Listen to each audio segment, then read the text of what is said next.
No, otherwise you have dual audio competing. Oh, you mean that? It's not. No. My group always want to start, and I was like, give me a sec to hit Yeah. pause.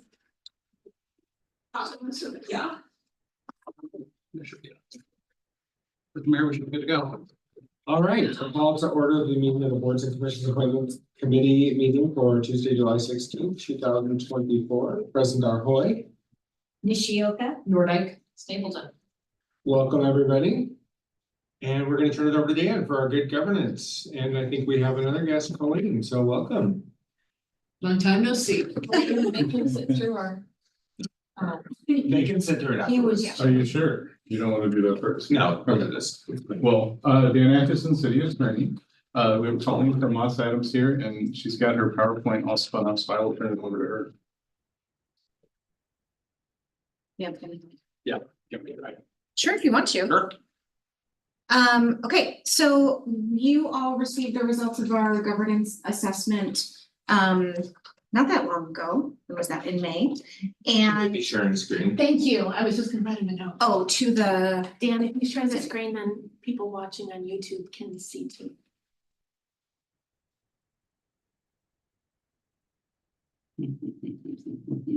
no, I missed the Green cover. arrows.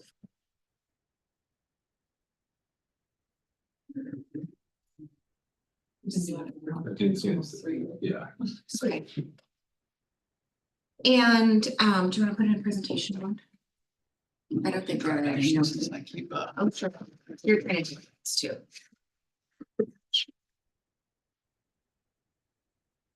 Okay, so I won't go over our recommendations again in detail. But what we're gonna do, what we did was we looked at three pieces: the charter, neighborhood associations, and the governance groups. And we're here today to just talk about the governance groups piece. So we'll have a couple of work streams as we move forward to address each of these opportunities. And this is the first stream we're gonna bite off. So you have 34 different boards, commissions, committees. We identified a lot of opportunities to improve the process in terms of things like appointments, in terms of policies and procedures, consistent applications, consistent bylaws, annual reports, things like that.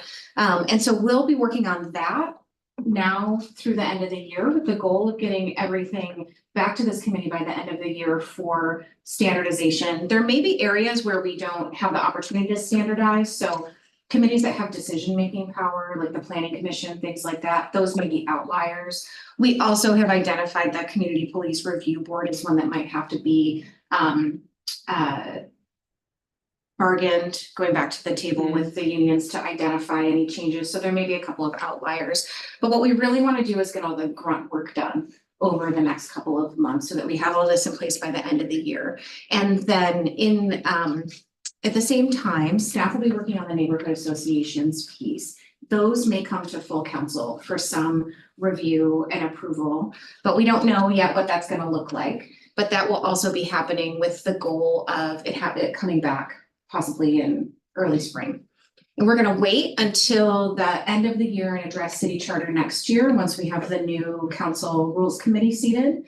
But we will have all of the detail work done so that they will be able to get off the ground with that one. But your work is going to be really focused on reviewing what happens with the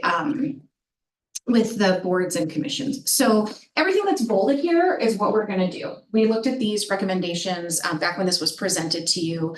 So common bylaws, consistent naming, identifying templates, building templates for work plans and annual reports so that that's all consistent, can be available to council and to the public.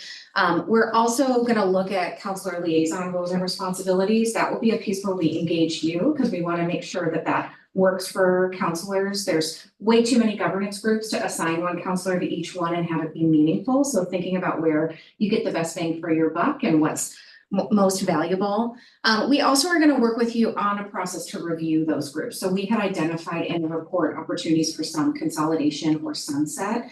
It's really important if we're going to do that to actually have that documented and have a policy that we stick to for that transparency and trust piece to the community, because sometimes people get really attached to their specific committee, even though it might not be super relevant. We're also going to work on equity both in the process for how the groups operate and also applications. So we got a lot of positive feedback about how the revenue task force went, the data that was collected and how that process went in terms of appointments. And so we're gonna look at opportunities to make the eligibility requirements more consistent with that and what the applications look like. And we'll bring that to you all to review and talk about, and then we'll develop training and things like that. So we'll work with Dan and Gretchen on all of that, and you'll get essentially completed drafts, and then you'll get to decide what changes do we want to make, and do we want to adopt these and move forward. And like I said, there may be a couple of things that hang out there, but what we really want to do is support staff as well. So with respect to staff, we'll work on those roles and responsibilities, make sure that's very clearly defined. And then we'll make sure that the processes for each group, when you're supposed to meet, what that looks like is also well defined, so that folks who are in the committees and boards understand what staff's role is and what their role is. That's not going to make everyone abide by them, but we can't have accountability unless we have those roles and responsibilities clearly defined. So for you all, I guess I sort of went through this already. We'll have you review everything that we do. We'll have you review those processes. We're going to bring a chunk of work to you at the meeting in September, and then we'll work in between those meetings. We may connect with you all individually just to get some feedback in between meetings, so that then we can have recommended changes go to full council, hopefully at the end of the year. And that's it. September, we'll look at that first chunk. So all the changes to bylaws, processes, applications. What questions do you have? Question, just a comment. Thank you, Mr. Mayor, for initiating this. This is something we've been talking about a while and it's so overdue. So I'm so excited. Like this is real concrete progress, seeing a work plan in place. So no, I don't have questions right now. I'm just thrilled that we're undertaking this work. Yeah, I am as well. This is, I really want to make sure that we focus when we get into the nitty-gritty on some of these pigeonholes that are created on all of these committees. Like if you stay around for the last half of our meeting, you're gonna watch us trying to fit these applications into certain parameters, and it's extremely difficult, if not impossible. And there are parameters that seemed like a good idea, I'm sure, at some point, and theoretically they are great, but in reality, they don't work. Yeah. So I'm really looking forward to somehow figuring that out, so we still can have effective boards and commissions, but yet are able to fill the seats with the people who are going to serve. Yep. So. Yeah, so we want to think about practicality, because ultimately what this current process does is it keeps people out of participating in Right. government. And what we want is to make everything a lot more accessible. Yep. Right, especially, another thing that we struggle with in this group is geographic representation. We have a very difficult time in Ward 5 and Ward 6, finding folks to serve. It's very heavy in 1, 2, and 7. So that somehow we need to be, I think, have some sort of engagement with the communications team about how can we get the word out better and that sort of thing, and how can we, I don't know, entice more people to apply. So, yeah. Yeah, I'd also say, I'm excited. I agree with both the councilors who spoke, but also the fact that, making sure we're getting rid of things that aren't useful anymore. Yeah. Maybe rid of is not a great term, but sunsetting some of the things that aren't useful anymore, or changing them so that they become useful. I think when I talk to a lot of people who serve, some of them say, I don't know what the point of me is, or what the point of this is. And they feel like they're just kind of a checkbox right now and not really doing substantial work, meaningful work. And I think that could be really helpful for them, but also helpful for the council to take on some of the work that we don't have time to tackle, that maybe is hyper focused on a certain issue or whatnot. But I'm really excited about providing meaningful work for people who are already stepping up to volunteer, making it seem like it's worth their time and effort, and that what they're doing is making a movement in the community. I think that's really important. Yeah, I agree. Before my term as mayor started, we had gotten to the point where we were making our advisory boards and commissions come to council and comment in the 3-minute public comment time to communicate with us, which really sends a message. Yeah, Like, we don't really value what you have to say. So we've changed that now to where they actually are able to do their annual reports and things in a designated spot on the agenda, so they actually have a sufficient amount of time to talk with us. So that's been one thing that's been helpful, but I agree on the usefulness part, like, I hear that a lot about CPRB, the Community Police Review Board. People think it's performative and not meaningful. Yeah, there are others, but that's one that I hear a lot. Yeah. And I actually have that question myself, is like, what's the role here of this group? It seems like we've sort of legislated that, not us, but sort of through practice have made them irrelevant. yeah, and from the perspective of the purpose of a group like that, it's probably better to not have one than to Right. have one that's not perceived as not effective in Right. terms of community trust and engagement, right? We're asking people to commit to their time, they're thinking that they're actually doing some meaningful work for the city, and then they come to a meeting once in a while that's totally pointless, and then they just get disillusioned and they're like, I don't want to participate in city stuff anymore. Yeah. And we don't want to get out. And then, Thank you.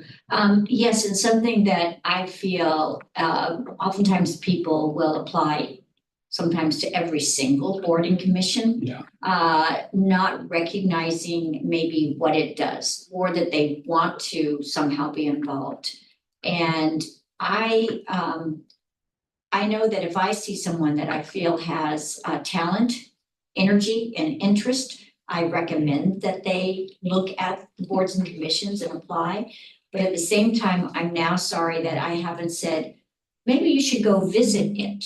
Go and attend a meeting or watch it online to see if that meets with some of the hopes that you have with contributing, or that it's the board or commission that resonates with you.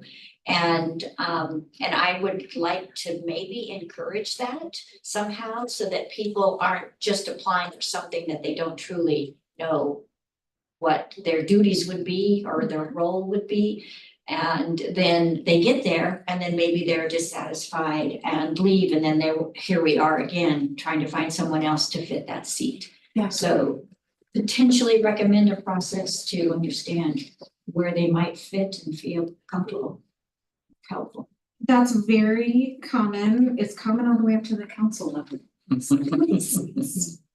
So I'm not sure if we could require attendance before, but you could strongly encourage it. And you could even put that on the application, have you attended a meeting, and that could be. I think we have on there, and oftentimes it's a no. Yeah, and like today we have at least one example of a person who's applied for basically every opening.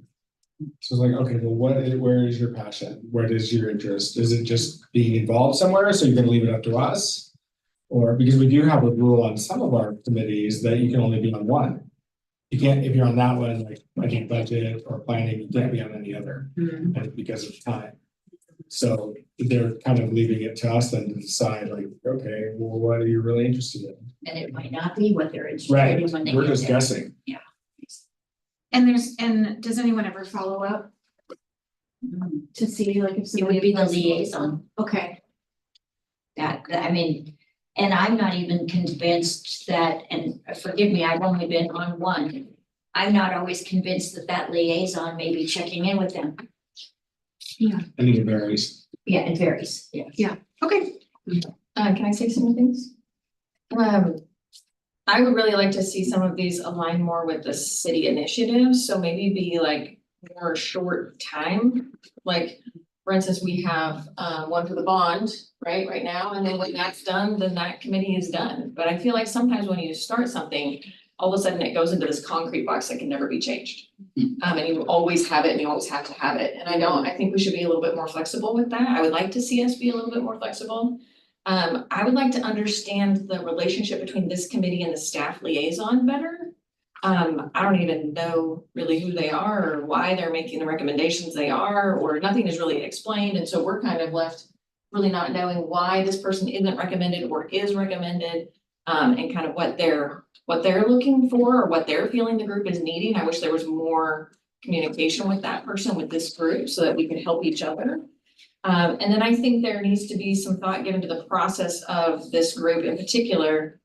For instance, when a person is not selected or when they are selected, I feel like there's a lot of breakdown in how, I feel like we could do a better job of communicating that with them.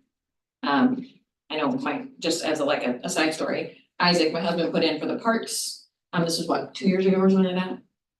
And he was not chosen because one of the members thought that was a conflict of interest to have my spouse serving on the parks board.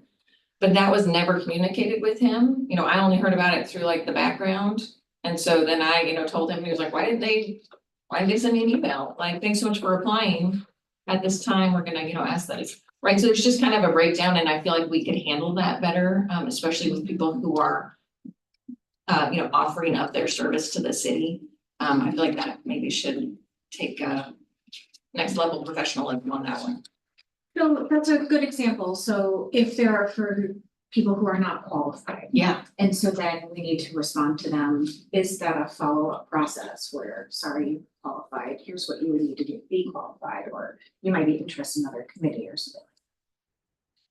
I don't know what the process is now. I would like it to come up on the screen that they're applying for. I don't, automatic, I mean, that shouldn't even go to a staff member to try to figure Right. out. I think that We don't have a system that's sophisticated. I wish we could. That'd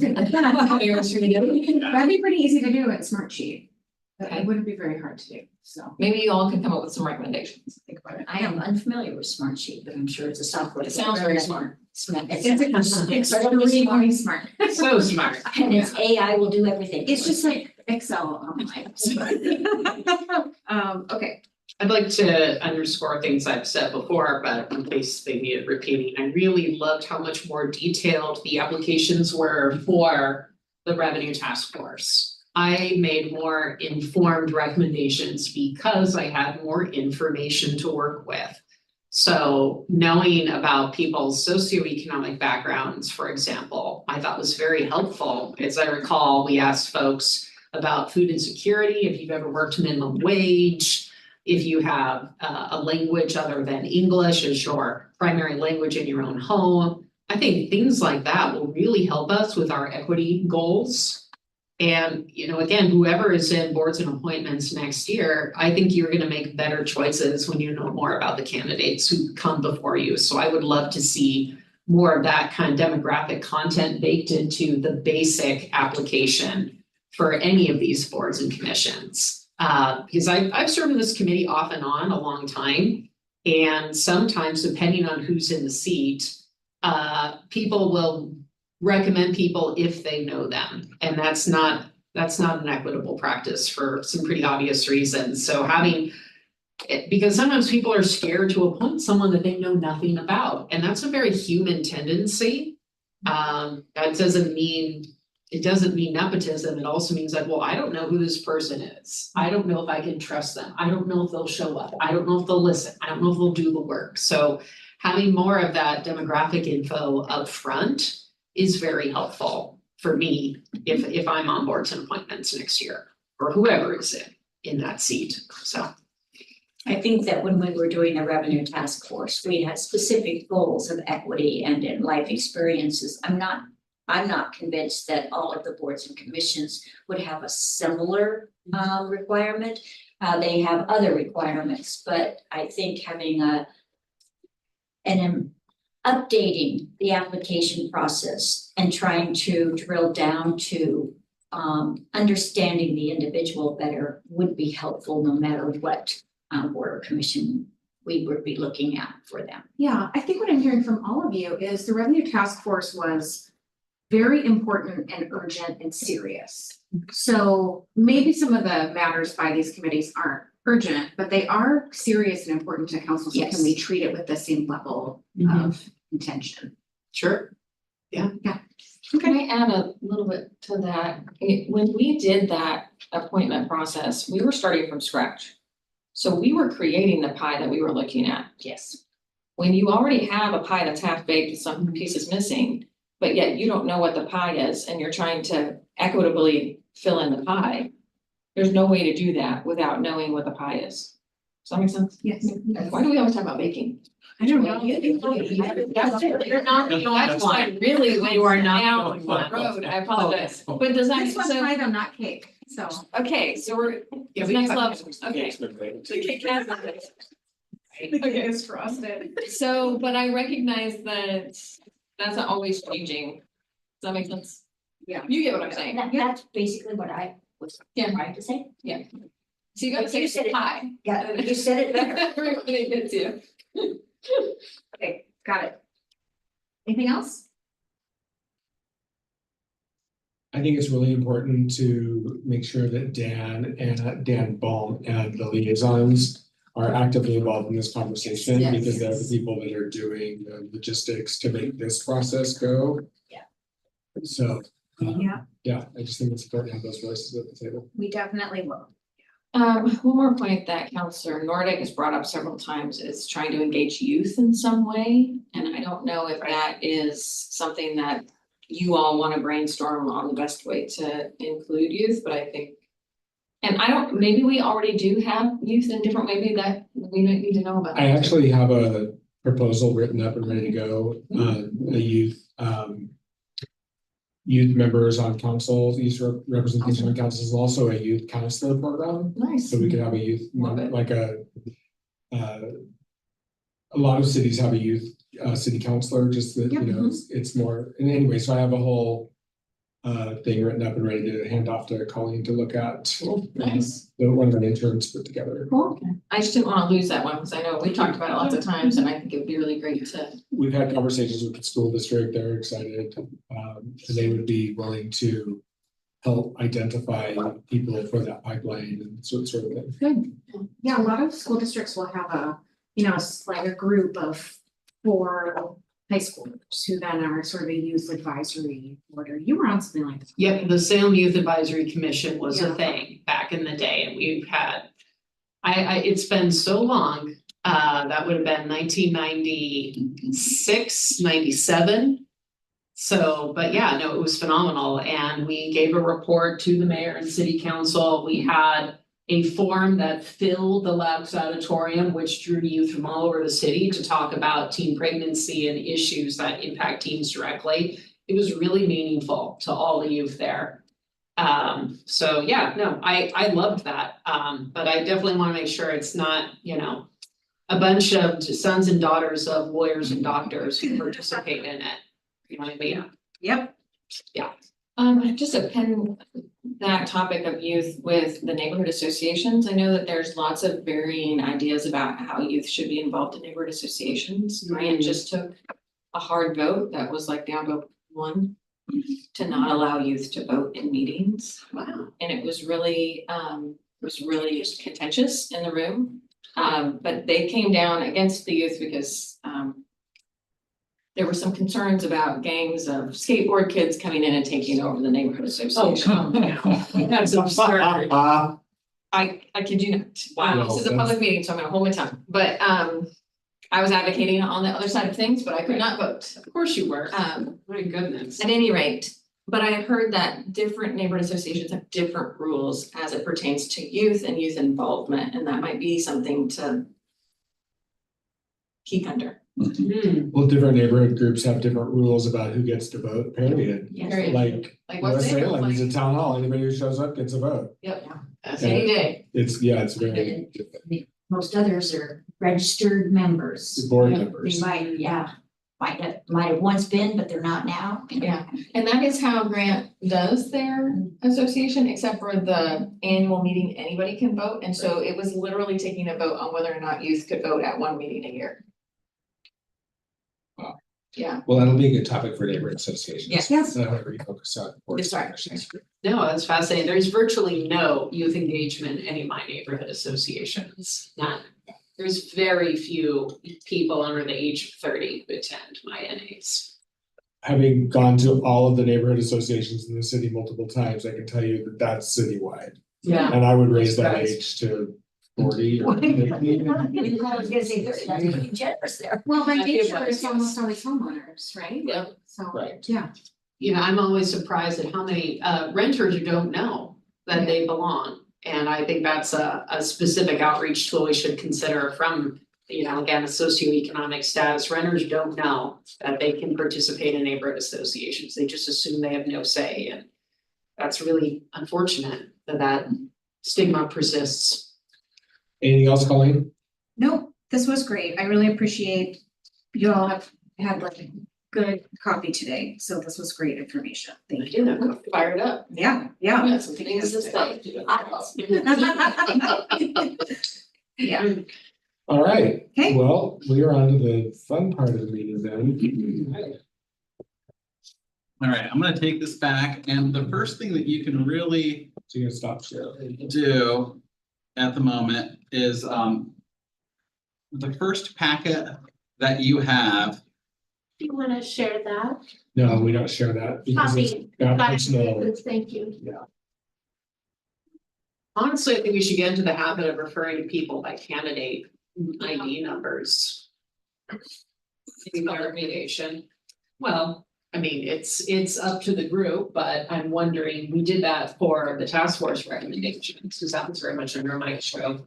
We don't regularly use candidate IDs. I don't see them on here because I'm missing them, Dan, but it's just a thought. But But we did that with the revenue task force. I see Colleen taking notes. I am taking it. So, It's just a, there are pros and cons to it, but I just wanted to bring that up.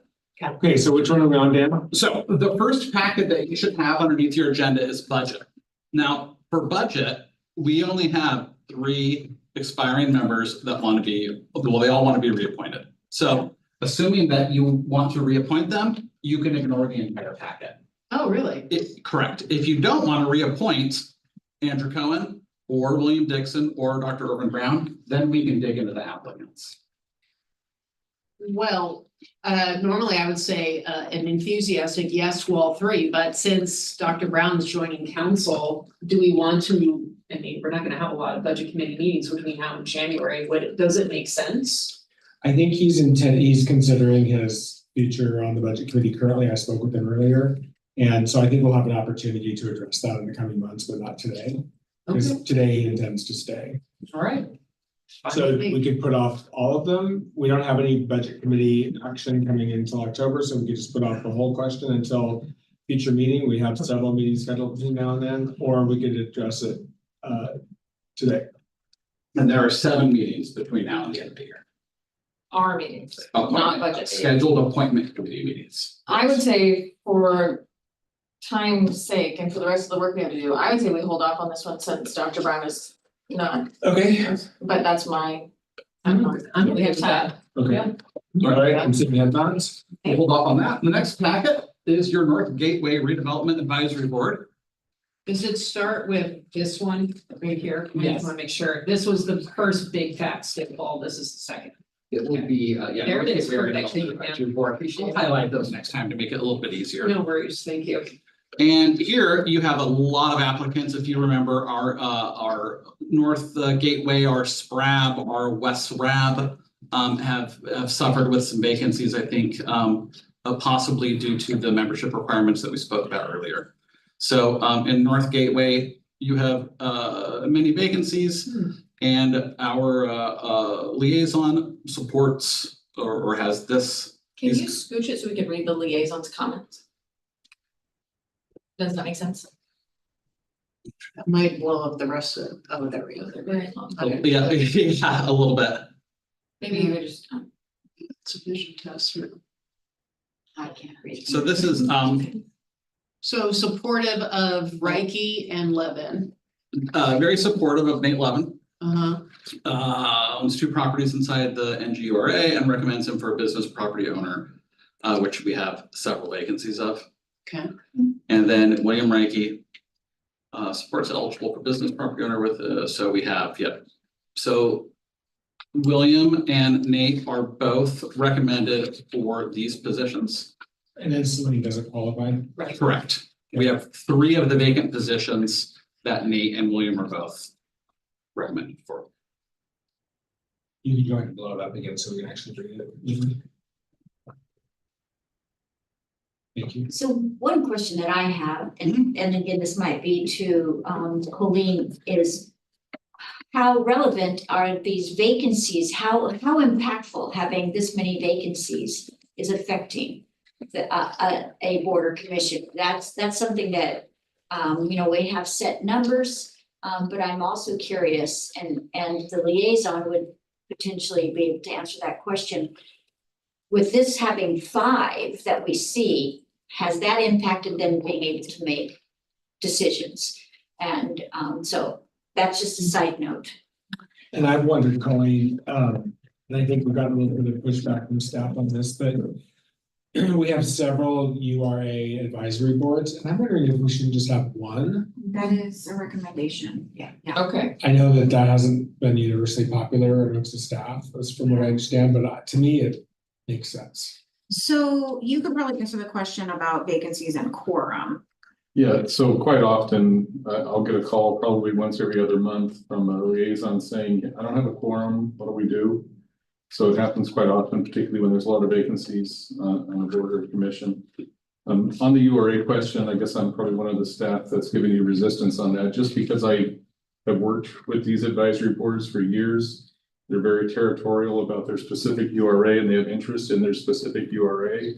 I don't know that a lot of these folks would want to serve and provide recommendations on a URA across town, or whether they know the issues. Right. You would need to have specific representation from each in Right. order to make it feel like people were participating in a way that felt fair. So maybe a better answer is just getting rid of some of the internal barriers to that committee. And Counselor, I can also mention that the Center 50 specifically has a quorum requirement that is not a percent based. It is an actual numeric based. So if they have a large amount of vacancies, regardless if every appointed member shows up, they still wouldn't have a quorum. Oh, okay. And I believe that's the only board or commission that has that baked into its. CPRB also, you have to have 5 in order to even meet, not just make decisions, but meet. So we're always chasing down and confirming attendance. It is, you have to really confirm you've got people. I'm sorry, Community Peace Review Board. thank you. We go back to the one at hand, it's easy to get sidetracked. It is. Yes, North Gateway. Okay, I mean, if the liaison recommends Levin and Reiki, I'm in favor of those, that seems fine to me. The other applicant doesn't qualify, so that's a non-issue as far as I'm concerned. I have some concerns with Reiki. I've had some really rough interactions with him, just not even as a city councilor, but just as a human being. I don't think that I'm just not entirely sure how he would work in a group. He doesn't strike me as somebody who's really collaborative. Or respectful of other people sometimes. It comes across very harsh. So those are my concerns. I would be a no on him. I don't know Nate, but I can read him. But from what I know, I don't know any concerns with Nate. Okay, Do you know Ian Loreen? No. It's on the planning commission. Nate used to be on planning commission. I know the last name really well, right? And we were. it's his dad, right? Yeah. Nate served on this committee 10 years ago, so. I think he'd be fine. He has he's got a lot of history, I guess is a good way to say, a lot of information. So what's your pleasure?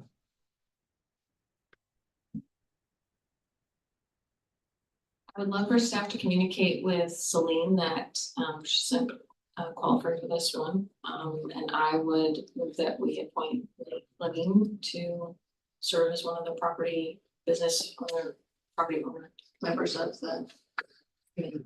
Okay, I would agree with that as well. I don't know how we can encourage more to apply. okay, so we have consensus on Nate. Okay. Do we want to take action one way or the other on Ricky? I mean, It doesn't sound like Virginia's comfortable with that person, so. we're gonna say no. I mean, I have had no in-person interactions with him, I know of him, but I don't have the experience that my peer has, so. I understand Put it back in the applicant pool, perhaps, I don't know, I mean, All right. I wouldn't say never. We'll have six I don't know. opportunities to consider these. All right. Yeah, Christmas. All right, so we'll invite Nate and Okay. let Coleman know she doesn't qualify and then leave the other one for future consideration. Great, then thank you. Then your next packet down should be the downtown advisory board. Of which you have one liaison support So for we Eric, have how many applicants and only one qualifies? 9 applicants. And only Eric Taylor qualifies. Okay, let me go look at his application. He's kind of in the middle. Yeah, I glanced at him, and you look at him more closely. Yes.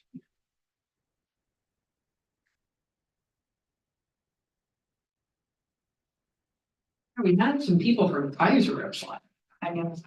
I'm a little bit baffled as why someone would bother. I mean, it's pretty obvious it doesn't count. Would there be a way, Research. Colleen, is there a way that Page number, but I. on the application, if somebody doesn't meet the address requirement, We look on the bottom, the the applicant names. could get a notice? I do. Yeah, I do think either through an online application process or even the city survey tool, you could build in logic.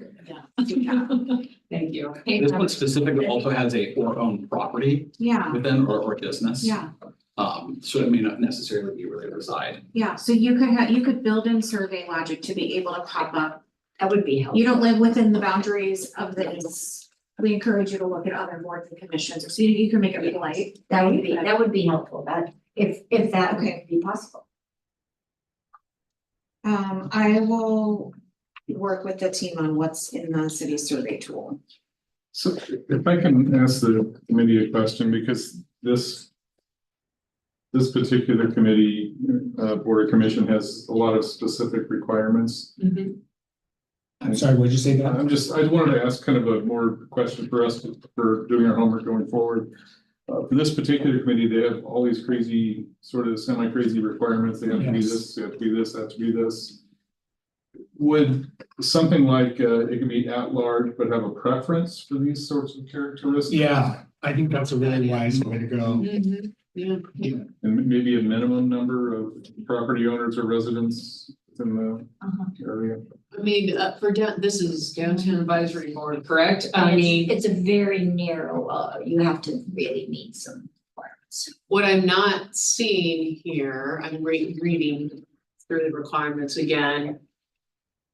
What downtown workers are not called out specifically. And I mean, there's plenty of people who work downtown but do not own a business downtown who I think would make for excellent contributors to a downtown advisory board. If we're looking at revisiting requirements or preferences. I mean, what about a retail worker, a barista, someone who works at the bookshop, the book bin? You know, I mean, none of those people would have preference here, and I don't think we should only preference owners of downtown businesses or Agree. property owners, you know, I feel that's, you get only one socioeconomic outlook if you're only preferencing the owners and so. Yeah. 100%. Yeah. We just have one vacancy. How many vacancies do we have? Technically, you have 2 vacancies. You only have 1 applicant that meets the requirements for one of the vacancies. Eric Taylor meets the requirements for representing business or property owner. Okay. For that entity. I would, and we're talking about changing the qualifications for this. That'll be part of the recommendations that we bring back to you. I don't know how my colleagues would feel about not appointing anybody until we change the rules. I would feel good about that. Because so many people are interested and not eligible, I feel like I would hate to appoint somebody to a 3-year term, is it twice? Twice, yeah, so 6 years. And then change the rules, that would allow more people to apply. I would like to keep this one open if that's okay with everybody else. For me. I think it's a great idea. And they're working fine as they are now. Yeah. I was gonna say, I will flag for you that at the end of this year, you'll have 4 people Perfect timing. who are, all 4 are up for reappointment if they choose. Thank you. Awesome, thanks. Okay. Hold on. Dab, if you go to your next packet, you're gonna see an application that was hand dropped off. This is for Public Library Advisory Board. That's the packet behind that application. There are many, I believe, a record setting, at least as long as I've been here, number of applicants, 1, 2, 3, 4, 17. That's Fred's.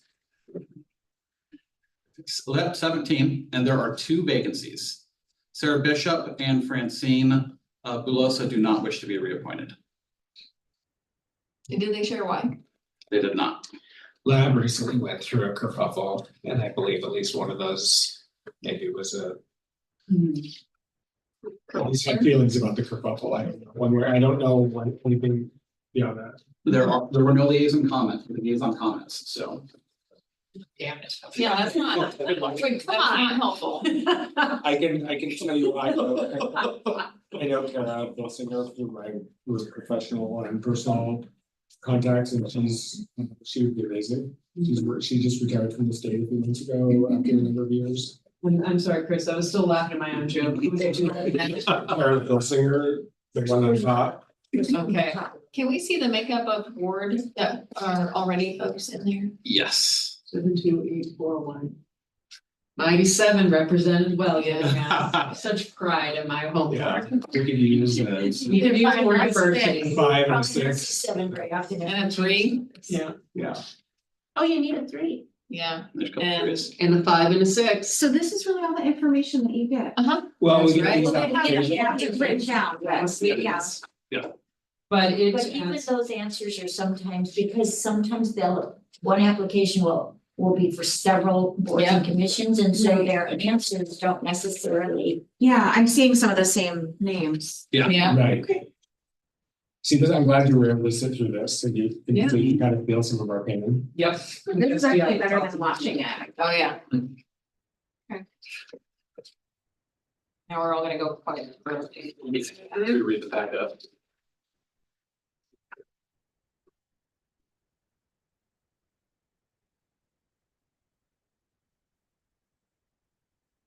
Well, for a handwritten application, Clyde Sakey certainly brings a lot of volunteer experience, and he's a current volunteer at the library, and he's a Ward 4 person of color, which would add some needed diversity, so I'm keeping him in mind.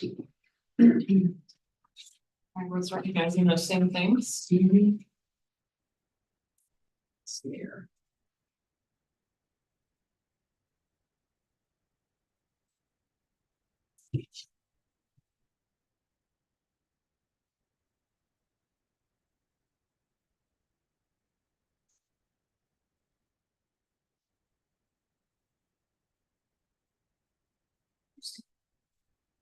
It rolled over here.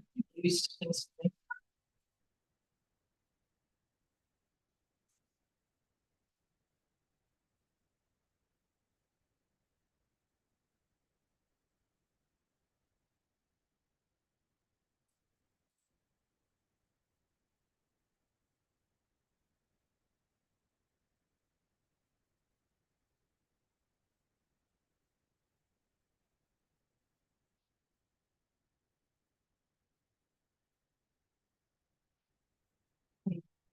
We just been talking it all, or we just. Sure.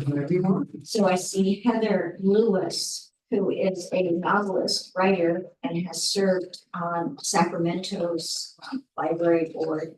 She's in Ward 4. So that might, Oh, has she been here?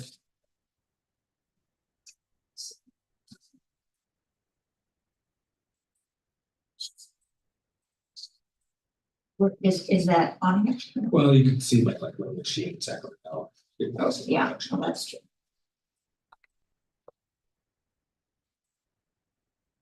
Looks like she's been here at least since.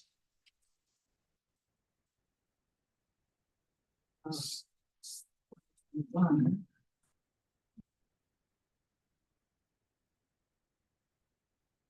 Ward 4 and Hoffman also. Actually, I'm seeing, I mean, maybe it's no surprise, but the library applicants tend to be very well qualified. Yes. If they do, they Yes. do. It's a bunch of nerds pursuing nerdy work. This is even right. Wish I could point them all. Amanda Hoffman, is that who you're looking at? 2015. Well, I mean, she had a lot of credentials and I'm looking for boards not currently represented. I'm narrowing in on those folks.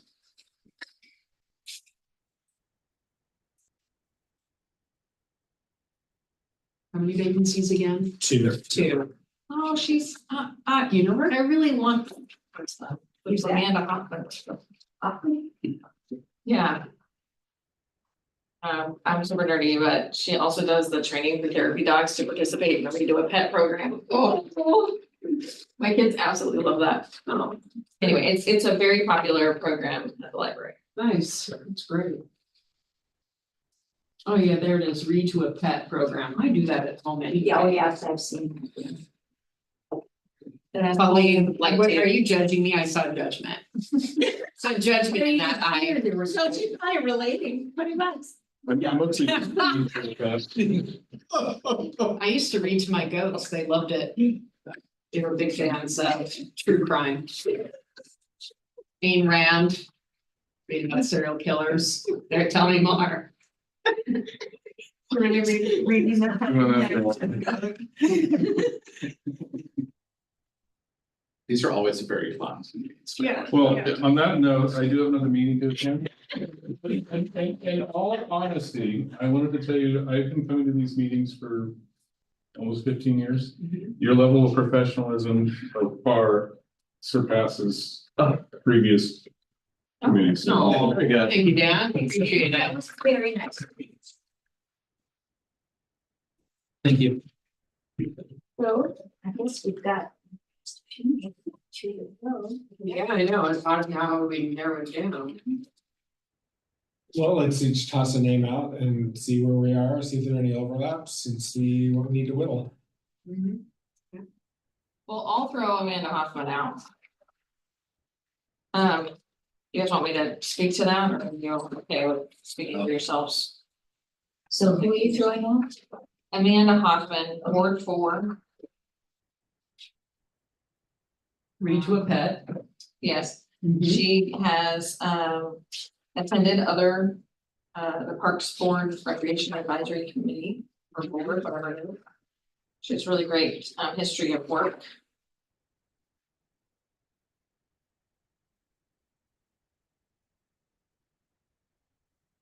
I'll throw out Kara Bilsinger. She's currently on the Salem for Refugees Welcome Home team. She's volunteered with Foster Parent Night Out. She's a longtime state employee, has amazing like organizational and analytical communication skills.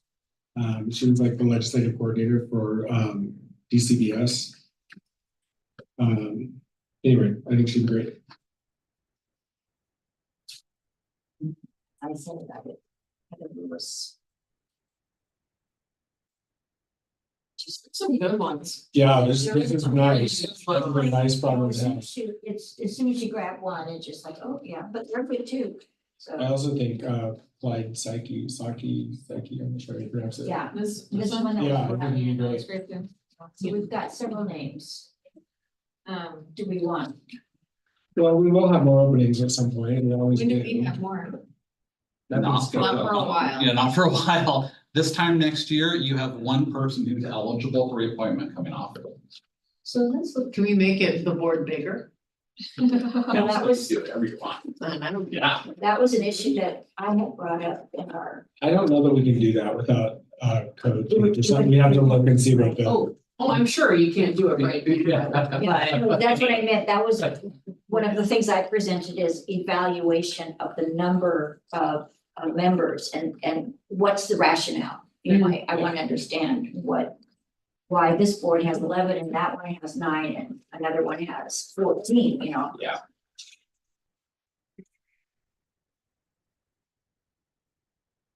Any other names? They're all great. I liked Clyde for the reasons identified. But I'd be happy with any of these individuals like that, and everyone else who spoke up, those were all sounding good to me too. Well, when I feel somebody knows them and even though to your point, that the concern is when you know if somebody's has good work ethics, it does impact your confidence in assigning them. So I would go with those that have some familiarity, recognizing that they have the skills or the needs. So I would defer, I've thrown out a name, I don't know that person. I would go with Kara and Clyde. We go with the double Cs, and see how that is an issue. Which ward is Kara from, Chris? One. It would help us in that regard, but Clyde would give us a Ward 4. Wait, no, we do have a Ward 4 rep already too, so that's not, And then Heather, so it. So you would just have 2 of 4 and 2 of 1.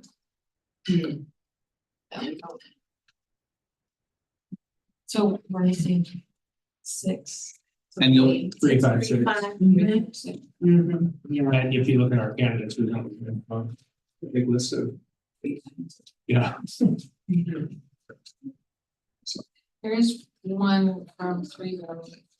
There's not a lot. It's so hard when they don't put a lot down in it, but I need to know more about it. Right. So then you have to decide the Yeah. effectiveness, even though there's a heavy weight of certain wards, is that necessarily a bad thing? There's also many more meetings coming up this summer, this fall. You've said that. What did Clyde also, did he only apply for? He only applied for this one. As far as I So can to see. me, Yeah, that's moves that way. I think that kind of leads in, it leads to him, so I would say Clyde, He does say, he says he is a volunteer at the library. yeah. So Yeah. That's, So that's also helpful. It seems intentional. Yeah, I agree. Yeah. Slides unanimous. Can you live with those two? Virginia? can you, Yeah, Clyde and it's Kara. not about the other one. Well, doesn't mean we're gonna eliminate the I program. know. Thank you. Okay. That was a good one. so Kara and Clyde. Kara and Clyde, in the interest of time, I would move to the very last packet that you have, which is planning. We've got 8 minutes, and in planning, if you remember, we have Benjamin Fryback from last time. You guys sent up to council, at which point there was a conversation about interviews. Interviews are scheduled for August 19th, I believe, at 5 p.m. So you have 2 vacancies. Benjamin Fryback was not confirmed, so this is completely vacant. And then you do have, Paul Teagan. There's really no action you guys can take today. That's just for you guys to know. So the question is, how many people do we want to interview? For the 2 We had previously recommended Benjamin. So it looks like we only have one applicant in Ward 1, Yeah, and I know Marissa, and so do I. lots of people know Marissa, she's very active. I have complete confidence in her ability to do this job. Of course, Paul is serving right now as the Ward 1. And I don't know if he's planning on stepping down before. I have no idea. Yeah, I was wondering that too. If he was in Dr. Brown's position or not. The other question I have is on Joaquin Lara Midkiff. This is, I believe, planning commission is one of those that this is the only one you could be on, is that correct? Yes, So he is an integral member of HRC right now. I don't know if he's would be planning to resign from that, or if he knew about that prohibition. I don't know the answer to that. Yeah.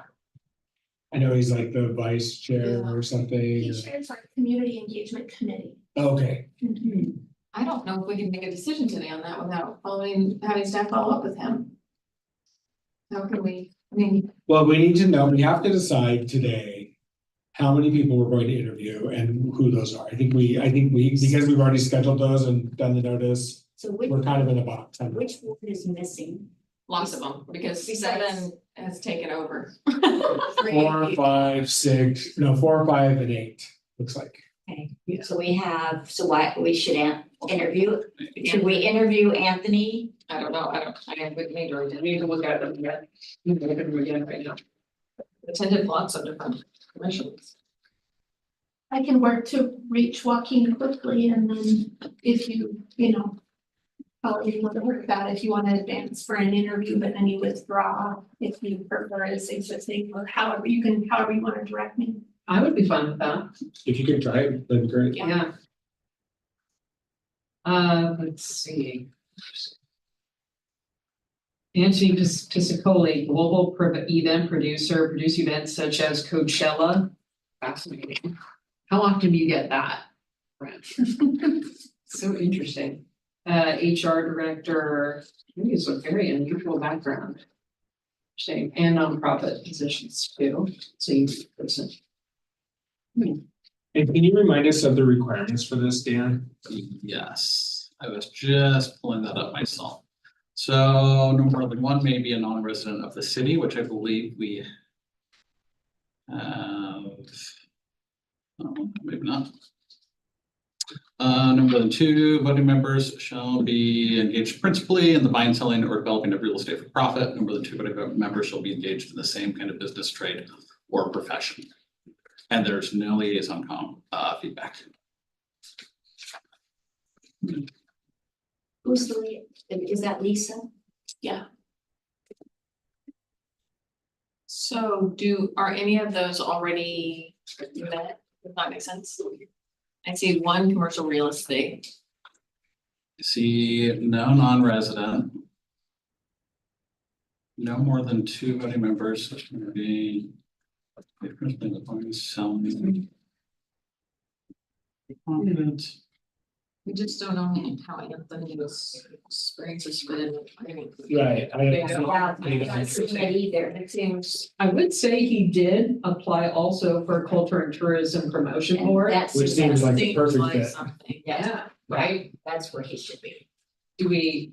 We're not discussing that today, though, I don't think. No, You know, well, something we should definitely keep in mind for, and yeah, I think out of all 4, he's identified, that seems like be a fabulous fit. I am skipping over. Even I am, so it's fine, we are well represented on that board, and my constituents, I believe they elect me not only to look out for Ward 7, but to help fill the gaps in underserved parts of our city. I will have to say, I did look through Wesley Taylor's, he's worth something. And he has quite an extensive experience. Oh, I know.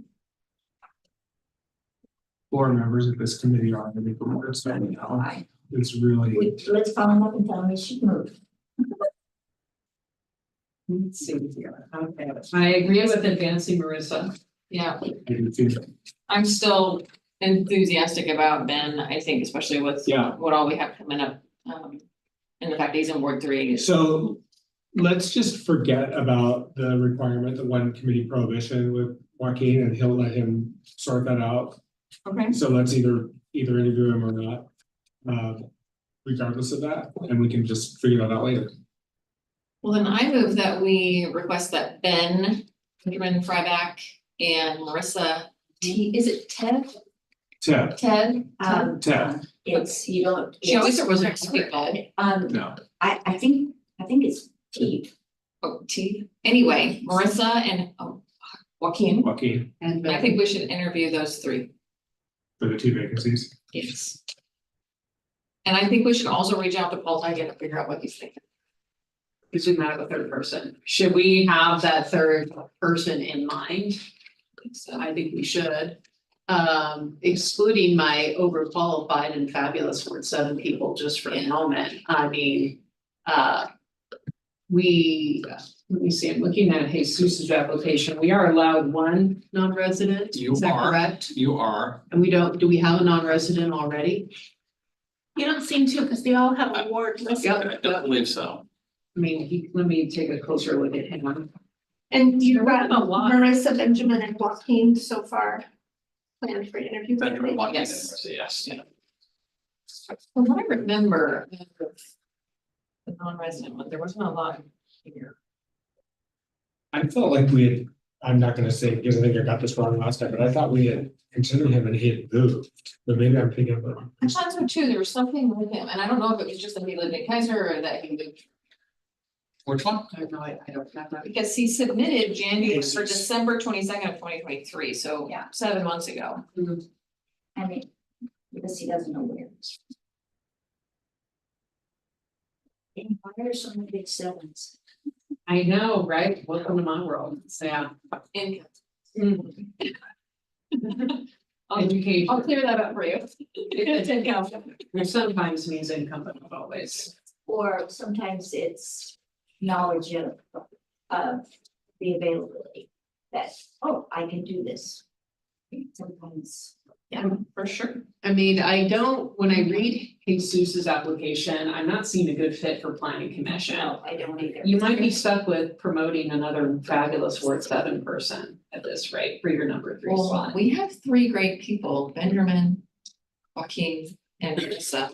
Mm-hmm. And I think that they Oh, okay. would be I missed. great. We just needed to figure out what Paul's doing. I just texted him, but I didn't have it back. He just got home from his like month-long vacation, 30-week-long vacation. So, Good for him. yeah,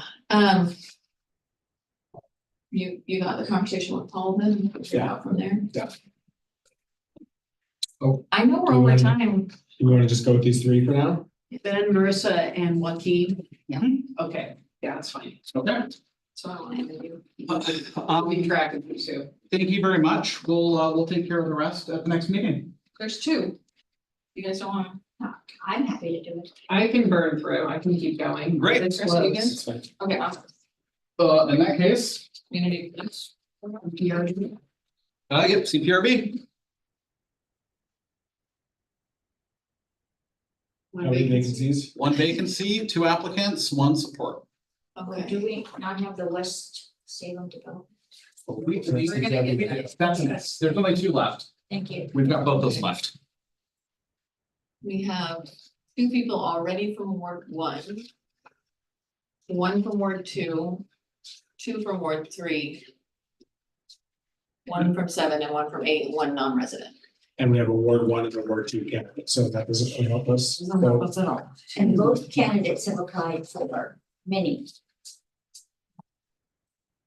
So, I mean, it's just, it's like. I would support Celine. That's what it is. Sounds good to me. I mean, liaison supportive, that works for me. Yeah, that works for me too. Thank you. Right, and then one- Yeah, nice and easy, West Rab. You've got 2 supports for a number of vacancies. Celine Coleman and Gregory Sharn. We just assigned her, so I guess she could be on 2. We got 2 of those, Yep. yeah.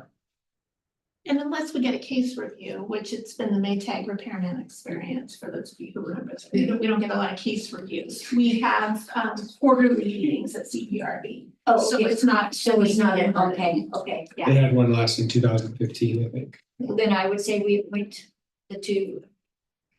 Well, we can't select, if you're on budget committee, you can't be on any other committees. She's not on budget. She's not on budget. We just put her on police review. I'm already. Yeah, and she's applied for all. of Yes, them. yeah, sorry, I was trying to keep track of them all. Yeah, yeah. Try being new. I know, right? Good gracious. So what about, so we wanna do Gregory Sharn and Celine Coleman? Sure. What about Nicholas Williams? Nick Williams? Non-resident, is that He's a non-resident, do we have? an at-large or?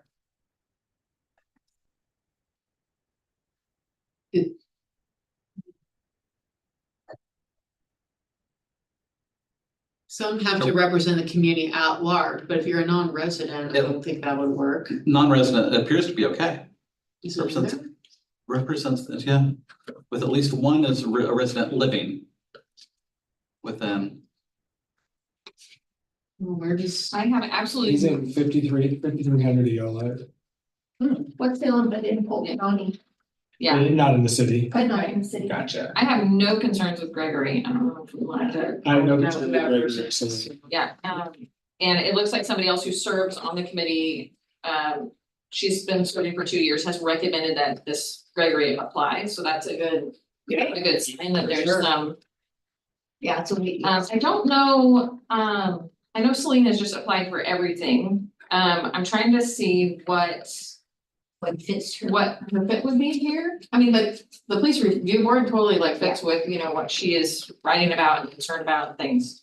I'm just trying to figure out what would be. If I may, extra piece of background, she's also applied for a mayoral appointment commission, human rights, and she's already been appointed as a non-commissioner on one of the human rights subcommittees, and she's been attending meetings and doing community outreach Good to know. with the human rights commission, so I think she's probably seeking that appointment as well, but I don't mean to speak for her, but just extra piece of information. Yes, that does help, thank you. So I just want to be clear, is Williams qualified for this? I'm not clear on that answer. Yeah, I'm not either, because I mean, he has great credentials, but I'm just not clear. He lives outside the city. Yeah. apparently. I can take a closer look at that and have a better answer for you at our next meeting. At the moment, at a blush, it does look like he's qualified. I mean, he checked the box in his application, representative of the interests of a business owner, property owner, or other with financial or occupational interests within the West Salem urban renewal area. He's a real estate agent. So, yes, He's a former executive director of the Chamber of Commerce. Right. so if he, you know, also, I'm not sure how represent interests of business owners. It's. That could be your barista, for example. So, Be great if it was. yeah, you know, Well, check on the residency requirement for us, Dan, and we'll take action on that one next time. Are we good? In the meantime, are we good with Gregory? Yeah, for sure. Think about Gregory. just Gregory? Okay. Okay, we're done. Thank you so much. Thank you, we're adjourned. Yay. Uh, Well, Colleen, is that fascinating or what you thought?